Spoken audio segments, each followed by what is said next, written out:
All right. Happy Monday, everyone. Happy start of a brand new week. I am so excited coming out of all things weather related last week to be here back to calm, all things restored. Saying prayers for those who were impacted severely by the hurricane. And, just being grateful for life, being grateful for life. And this morning, I am like a little girl because I've got my friend here to share with all of you. And you know how we are. This is my friend that I tell her all the time. She's probably sick of hearing it, but I tell her all the time, like, I can't believe you're my friend. Like, what are the things that I have done right in this lifetime that I could have such a brilliant, heart centered, God loving, all things good woman as a friend? And did I mention smart? Like, really smart. Like, this is a friend you have conversations with, and you're like, oh my gosh, did you do all advanced classes or what? So, I am really excited for us to have this conversation. We have titled it Wealth Beyond Social Media because there's a fun story around this. But really, we're going to be talking about her baby that I got to watch her birth, and it's the body of work around positive impact mapping. You want to stay to hear about this because she has a vision to impact working environments, like millions of people at work, and just to learn how you can be a part of it. All right. I know that everyone here is going to be inspired, where we were talking about just her story and how she felt the pressure of social media and decided to do something different, which just blows my mind. So now that I see that you're all here, good morning. I should mention, just because so many of you watch from the UK, this is my friend Kazia Luckett. And if you saw me this summer, you saw I spent an entire day. How long were we together? Like 11 hours? It was a long time, but it went in minutes, literally a minute. Like, how do you sit and talk for 11 hours? Your voice was sore. My throat was sore by the time we finished. Oh my gosh, but it was amazing. It was absolutely amazing, and the kind of friend that I wish everyone would have. So we're going to start off. I was mentioning that Kazia lives in the UK, and we met. It's just one of those God things. Sometimes I remember, sometimes I don't remember, but I think it was some group that we were a part of, and we just had a conversation and we just knew. It was just one of those things we just knew we were. In fact, yesterday we were commenting how our lives and our businesses mirror each other. So I know that she's a gift from God, and this morning she's going to be a gift to you also. So, Kazia, why don't you start by sharing about your love-hate relationship with social media? Because I think a lot of the women here can relate. Oh, do you know what? The amount of conversations that you and I have had about this. I mean, I absolutely love the relationships that get built on social media. That's essentially how we met. Right. And so many other people that I've interacted with over the years. But I hated. I'm you're going to laugh at this. I'm probably an introvert extrovert, i.e., most of the time I'm quite happy just to be by myself and do my own thing and keep my head down. But then every so often I need that energetics of being around people and interacting with people. But showing up on social media for me started to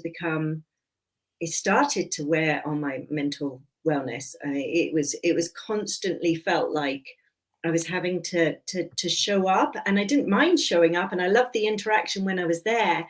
But for somebody that's introverted, being able to have that amount of energy when I needed to have it, which obviously anybody that's run their business on social media knows, it's consistency.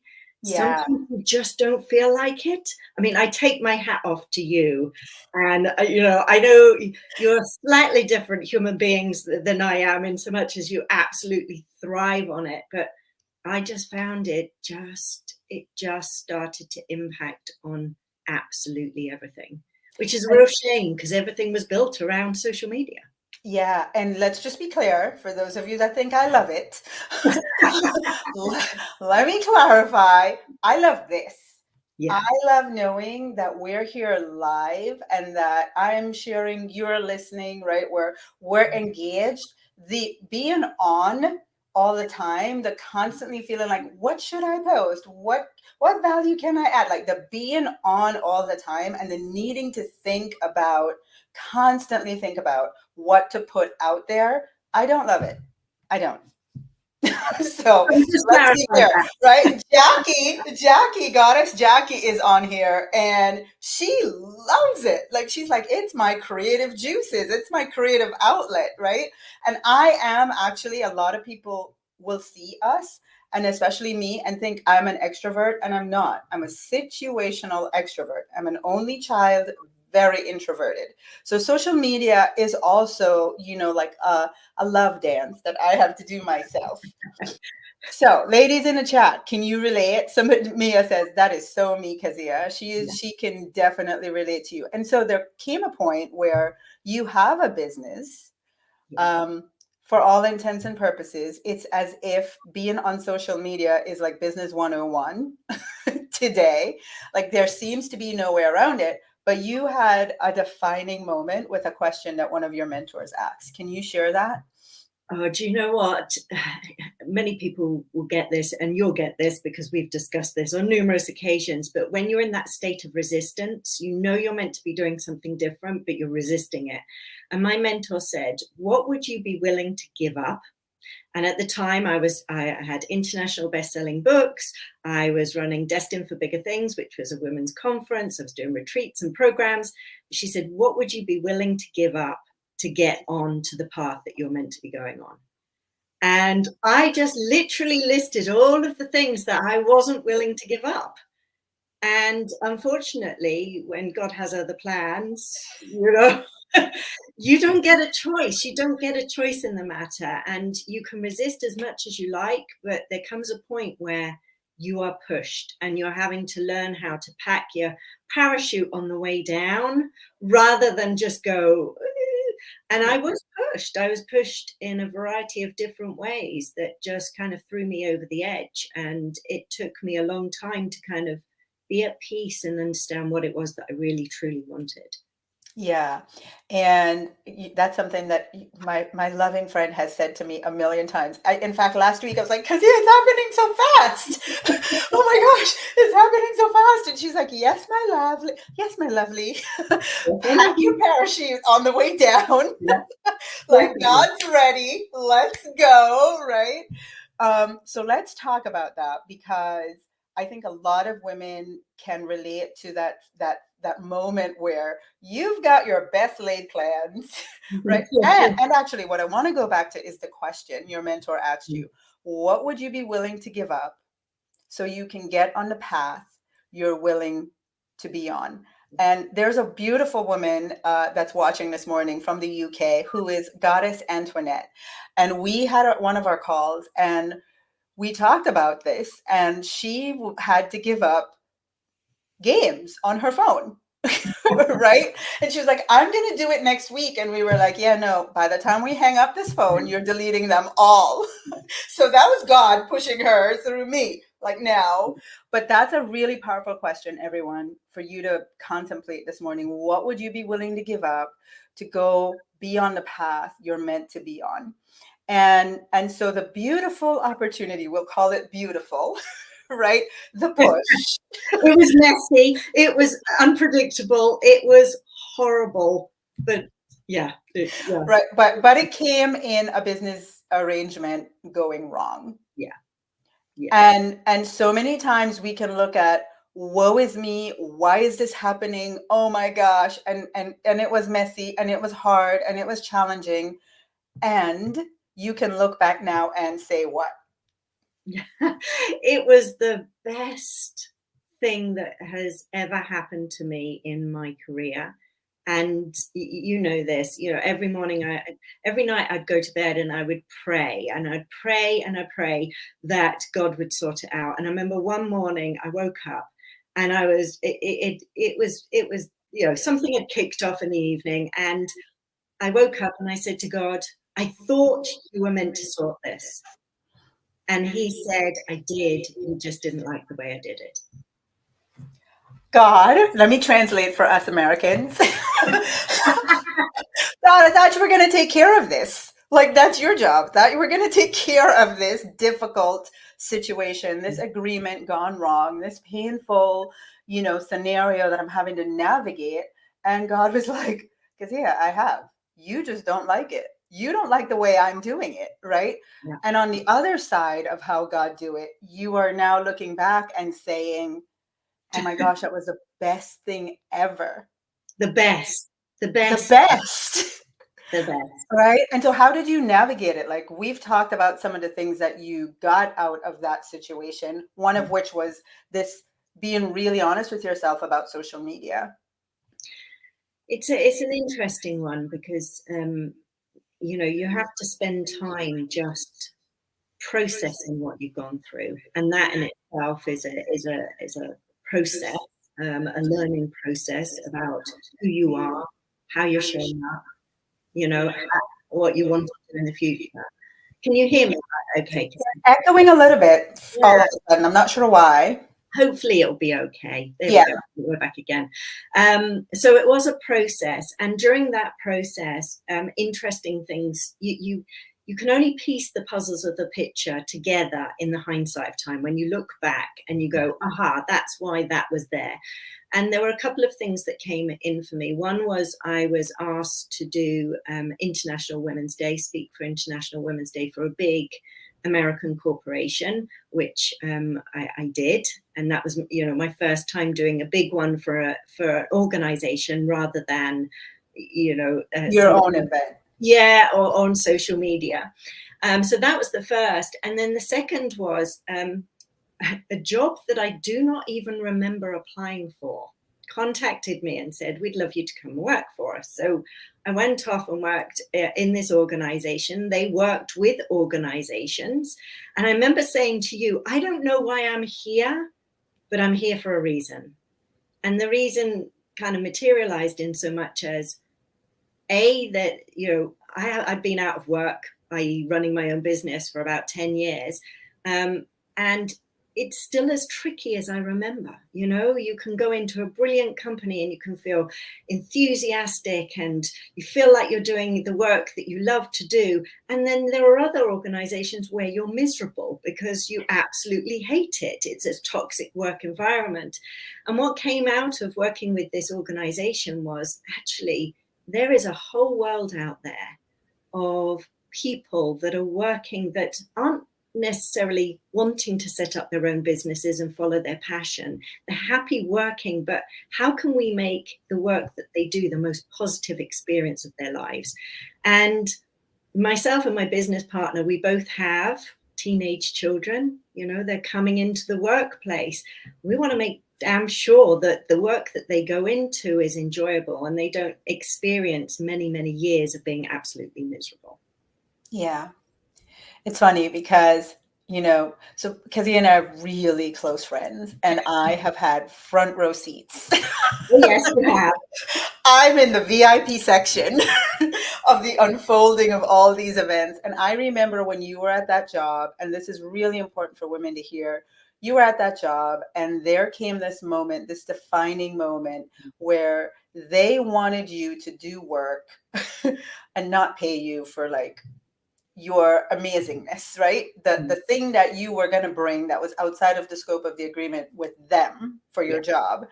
And I remember just like, damn, she is so like all things in her feminine power. She was like, actually, no, I won't be doing that. Actually, no, I deserve to be paid. And, like just really standing in your power. And I remember us having that conversation. I remember exactly where I was when we spoke about it. And I remember just supporting you in this is happening for you. And you were in that position, in that job to see how other companies really needed what it was that you were amazing at. So how about we talk about what you have created? And let's just, ladies, I just want you to follow the storyline, right? Not happy with like needing to do business the way the world says, social media, like that's the only way. Just Kazia just being really honest with herself. And then you were not happy about that for a while. Then you went into this business agreement, which went south, which was very public, very social media. And so it was just like God saying, okay, you don't want to make the move. Here you go. I'll help you out. And there was just so much more that you learned from that.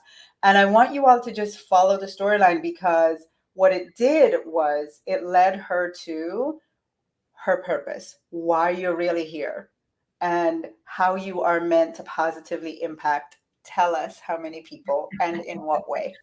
1 million employee relationships by 2030. That is myself and my business partner's mission for Culture Site Global. And again, it was another synchronicity. Well, I say synchronicity. We all know that actually God was just planting the seeds as we go along.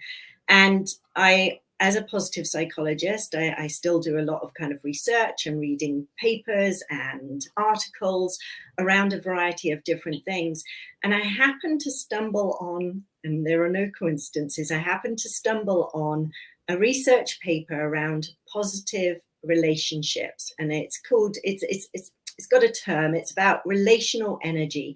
And relational energy is the energy that we exchange in relationships. And anybody that has ever been alive will know that there are people that they just spark with, like yourself and I when we first met. And there are other people that they just don't know why they don't spark with them, but they're just not their people. And this paper was looking at how can we map these types of relationships within an organization to see how the energy flows, how people get inspired and motivated, how work gets done. And so I had read this paper, and I went to see a new client the following day, a lovely organization. And we talked for 2 hours about all sorts of amazing things that this organization was doing in the workplace. And I mentioned relational energy mapping. And he said, I want that. Relational energy mapping in the workplace. Yes. So I'm curious. And also, like, I know one of the things you're going to share is, as business owners, right? How can we use this? But let's talk about in the traditional workplace. Yeah. So we talked about it. He said he was interested. I then had to go away and figure out how to bring it to fruition. And one of this is one thing that I'll say to all the ladies watching is oftentimes we come up with these ideas, but then we start procrastinating because we're worrying about the how. How am I going to get this out? How am I going to do this? How am I going to do any of this? The how. The how, the big how. And I was really lucky that through my journey on social media, I met this amazing guy called John Paul Byrne.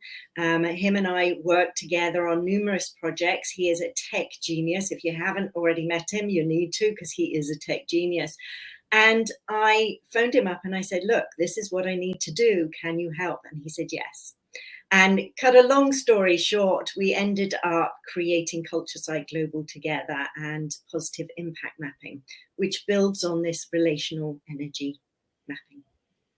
Okay, so tell us a little bit about that. Positive impact mapping, relational energy, like what is it doing, and what is the benefit for employers, right? Or if you are in a work environment, why would you want to tell your employer about this amazing tool?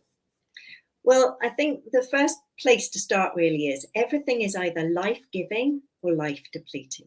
Even if we look at this story, me being in social media, for me was life-depleting. And if you put a plant next to a window, it will naturally gravitate towards the light. And we as humans naturally gravitate to things that are life-giving, that make us feel good. And that also includes our relationships. And we know from, being in primary school, or I don't know what you call it, kindergarten. Elementary school, kindergarten, that there are people that you naturally, are moving towards, and naturally people that you pull away from. And so what we do with positive impact mapping is we map out those relationships. We map out those relationships. And why is this important to organizations? Well, a lot of organizations look at a hierarchical organizational chart and think that they understand what's going on in a team. But they have no idea what team speaks to who, how information is flowing through, how happy a team is, whether there's somebody that's sat in the center of a team that's absolutely miserable and that's having an effect on everybody else, or whether there's something external that's making them absolutely miserable at work and that's having a negative impact on the whole of their life. So what we do is we map out those relationship networks, and we start to answer some of those questions that organizations are looking to ask. So, for example, is there somebody in my team that's struggling? Well, yes, we can see who in your team is struggling. We can't necessarily identify the why behind why they're struggling, but we have at least 10 or 11 different things that they might be struggling with.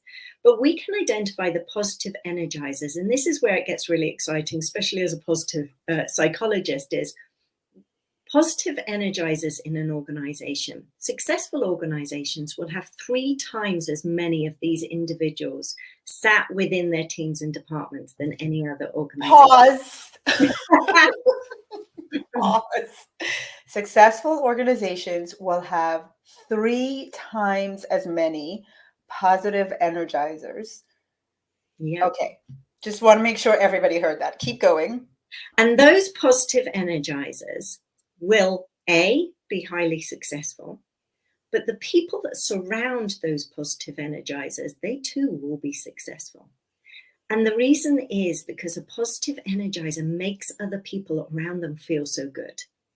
And they motivate them, they inspire them, they pull them in on all the juicy projects, they give gratitude and thanks, they work alongside them if mistakes are made. There's so many different things that positive energizers do. But the interesting thing for organizations is that these positive energizers often don't sit in leadership positions. Wow. These people can be sat anywhere in the organization. It might be Linda on the front desk that is the positive energizer. She's the key connector to everybody that comes in and through that organization. So those positive energizers are not necessarily sat in leadership positions. And if we think about how much is spent on developing the wrong people for leadership positions, it really gives you an insight as to how we can find these individuals and how can we utilize them to create a positive work culture. We spend a third of our life at work. We don't deserve to be miserable, let's be honest. We don't. We don't deserve to be miserable. Yep.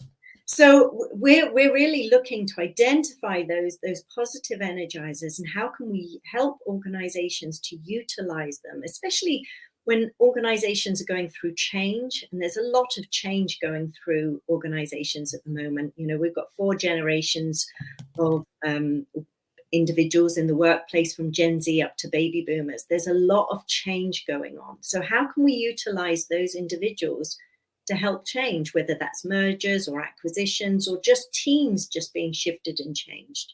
Those people can be your greatest champions and help facilitate the changes that are happening within an organization. And that's why she's brilliant. She's the technology behind what she and JP have developed to be able to map entire organizations. I believe you've gone through about 3,000 people now. What's your number? Yeah, just over 3,000 people mapping the relationships. I think almost 20,000 different relationships just in those. But we create these beautiful relationship mapping, or you've seen them, these maps that shift and change, and they're just beautiful. And so as an organization, I receive this, and then what? So we have divided it down in even deeper. So we're not just looking at the relationships, we're looking at the organizational design of a team or department. We're looking at the positivity of the overall team as opposed to the overall organization. We're looking at a variety of things like well-being alerts. We touched on that. So if there is somebody that is coming across potentially as a negative energizer, I don't like the term, but the research talked about these negative energizers. My view is that people aren't naturally negative. There's a reason always that sits behind if somebody's snappy or stressed or overwhelmed. And I believe that organizations have a duty of care to understand what that is and investigate it, because the good organizations want people to feel like they belong. They want people to feel like they're included within an organization. So we can identify well-being alerts, those individuals that might feel isolated, which if you think of high stress businesses like the military, the police force, any of those kind of things where they need people to be a cohesive team, is really important. So we can identify a variety of different things that will help them with recruitment, retaining talent, progressing talent within the organization. So there's lots of different facets that we can then look at. Oh my gosh. Okay. My brain is listening to you and thinking, I got to tell this person to watch this and this person to watch this and that person to watch it. And Maya said it best. I wish we had this when I had a job. I fired my boss because the environment was so toxic. And Rhonda says, I am such a positive energizer now to be compensated for what I do naturally, which is a nice segue into, right?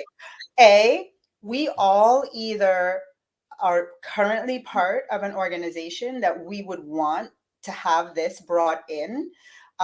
We care enough about our teams, the people we work with, the success of the company. B, we are in environments where we could be the champion of this, right? Or C, I just started making a list of all these ladies I know who are in organizations where they could be, hey, can you, they could bring this to the people that make the big decisions to be in contact with you to see how this could support them. And so wherever you are, you have a friend that works in an organization, you're in an organization, you are a business owner. Can you let us know, Kezia, what are some of the ways? And ladies, before she starts talking, I know we're almost at the time, I'm going to drop a link right now in the chat. So it should show up on YouTube. Let's see, I'm going to jump over here in Instagram and paste it there too. Click the link and it will get you in Kezia's world. What's another place that they can go just in case that link doesn't work for whatever reason? Positive impact mapping. Can you share, Kezia? Yeah, so it's positiveimpactmapping.com. We'll give you more information. You'll be able to book a demo to have a chat with me so that I can show you the system at work. But one of the things that John Paul and I were really super keen on when we started creating this business, having both been in the entrepreneurial world. John Paul spent many years in tech developing amazing things, but one of the things that we were really keen on is that we know just in our immediate networks how many passionate people are out there that really have a mission laid on their heart, and one of the biggest things that stops them from doing what they want to do is the finances. And that Amen. This is what you do. So we wanted to be able to create this so that those people that would help us impact on 1 million employee relationships by 2030 would be compensated well for doing it. So one of the things that I'll ask you to do is the link that Tasha sent is an introducer. So you can just register your information, book a demo to have a chat with me. And it just means that when you introduce us to your organization, if you're still in the corporate world, or whether you introduce us to your friends, brothers, uncles, sister that has an organization that this would be good for, we will be able to compensate you for doing so. But we also, for those individuals that currently are working with organizations and have a big passion to work with organizations, you can become a practitioner in this. It's another tool in your tool chest, and it's unique. Nobody else out there is doing it. And people want it. Every conversation that I have, people are booking a demo because this is something that will change the landscape of work not only for my children and JP's children and Tasha's children, but for generations to come. So if you've got an inkling, even if you just think, I'd be interested just to find out a little bit more, I would just go to positiveimpactmapping.com and click book a demo, and you and I can have a chat. Okay, ladies, so I've put the link in the chat, Positive Impact, and I know with Kazia's beautiful British accent, some of you might be like, what did she say? So I'm adding that there as well. It's positiveimpactmapping.com. You'll also hear my Jamaican accent if I start saying that too fast. So positiveimpactmapping.com, or you can click the link that I have shared already. But I think every woman here, you either know someone that you can share this with. You probably want to be certified in this, like you, Rhonda. You are already, right? You're already a natural positive energizer. Yes, this is a way you can get paid to be that. It's saying the site can't be reached. Which one, Chella? Which site? The link that I posted, or positiveimpactmapping.com? Can you just drop that in the chat? Yes, Cassie, it's positive. Kazia, can you just I'm just going to copy it, and I'm just going to pop it over to you in the private chat, and then you've got it. But I'm not really sure why people cannot access it. So I've just posted it there. If you want to copy and post that one in, Tasha. Okay, hang on one second, because I went to the link. The link that I posted, it's introduced. It gives you the opportunity to sign up right there, just to put your information in. Grace, you were the person. Where did you put it, Kazia? In a chat to me? In the private chat to you. So you've. Oh, here we go. Okay. All right. Some people it seems to be working for, and others not so much. Oh, Nadine's gone on and it's worked. So.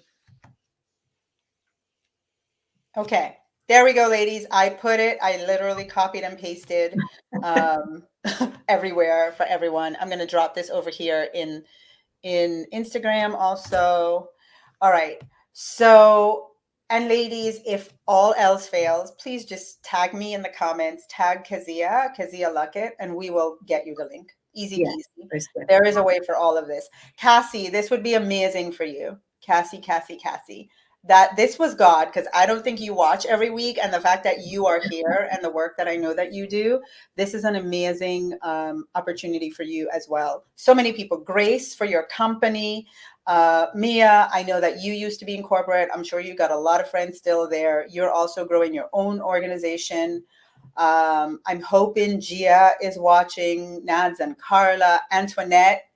In your field, this would be amazing. So I see lots of you that I know. This is like, let's go. Okay. And so, ladies, remember, whether you choose to become certified to do this yourself, or you just introduce it to someone who's a part of an organization, there's an opportunity for you to be compensated. And Kazia and JP, this is part of their mission. They're not just asking you to share it, but their intention is to impact 1 million lives by 2025.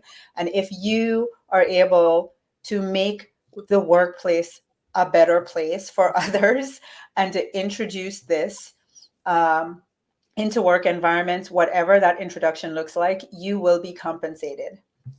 I have friends like that. Those are my friends. Those are my friends. I'm so grateful that you were here to share. I'm so grateful. Honestly, I'm grateful that I get to be a little tiny part of the 1 million lives that are going to be impacted. And, I really just want to say my daughter did everything right. She worked her behind off. She got into law school. She graduated. She got a job with an amazing company. And this last year has been brutal. She literally constantly says, I really need to take care of myself. My health, my well-being has been sacrificed, right, for being successful. And it breaks my heart because I know, again, if they knew, no company, no good company wants this happening, No. right? Because on the back end, I mean, the lawsuits, the everything that can come out of this, the energy of knowing, like, you ruined a family, you ruined someone's health. Nobody wants that. And so just being able to know that something like this is out there for our children, for our moms, for our sisters, for our aunts, for our brothers, whatever, that are in these working environments, to be able to make the workplace better. I want to be a part of that. And I know that you all do too. Suzanne says, I'm already impacted. All right, Kezia, what do you want to leave us with? Well, firstly, I just want to say thank you so much. It's always a joy just being here. It's just wonderful. But I would just say to you a couple of things. Really, is that if for whatever reason the business that you're doing is not bringing you joy, there is other alternatives. And when you get that nudge, just take the leap of faith. You will be caught on the other side. And secondly, I just want to say thank you to each and every one of you that's watching, because if you have just one conversation and that one conversation leads to somebody like Tasha's daughter being looked after in an organization, she deserves this. This is the start of her career. Then you've already made a difference. So go away, sit down, think of all of the people that you know of and book a demo. Let's have a chat. And if we can do this together, then we can change the landscape of work. Yeah. Tita says, I want this for my daughter and granddaughter. And many of us here, we went the route of having our own businesses.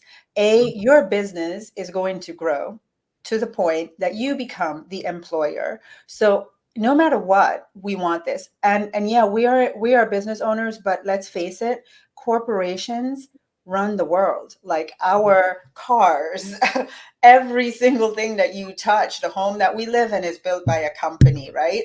Mm-hmm. Your computer, every single thing in our lives are primarily run by large organizations. And so let us be the thing that infiltrates these organizations, so that the ripple effect can be the benefit for humanity. Yeah, we get these great products, but let's make humanity better.